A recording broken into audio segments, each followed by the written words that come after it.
आणि तरी महत्त्वाच्या बातम्यांचा आढावा घेऊयात। पुणेकरांना प्रतीक्षा असलेलं पुणे आंतरराष्ट्रीय विमानतळाचं नवं टर्मिनल आता कार्यान्वित होण्यासाठी सज्ज झालंय।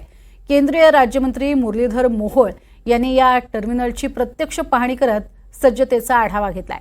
उपलब्ध असलेल्या सर्व बाबींची मोहोळ यांनी बारकाईने माहिती घेतली। मोहोळ यांनी हे टर्मिनल सुरू करण्यासाठी पाठपुरावा केला होता।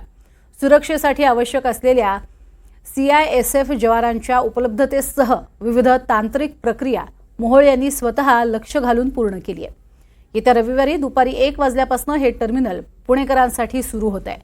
नव्या टर्मिनलमधनं वर्षाला 90 लाख प्रवाशांना ये-जा करता येणार आहे। सुसज्ज व्यवस्था, 6 बोर्डिंग गेट आणि एकाच वेळी 1500 ते 1800 प्रवाशांना बसण्याची व्यवस्था इथे करण्यात आली आहे। अखेर बऱ्याच दिवसाच्या प्रतीक्षेनंतर पुण्यातील आपलं हे अत्यंत सुंदर झालेलं हे विमानतळाचं हे नवीन टर्मिनल त्याचं उद्घाटन झालं आणि आता प्रत्यक्षामध्ये रविवारी 14 तारखेला म्हणजे 2च दिवसांनी याचं ऑपरेशन सुरू होईल। इथून प्रवाशांना आता या टर्मिनलच्या माध्यमातून प्रवास करता येईल।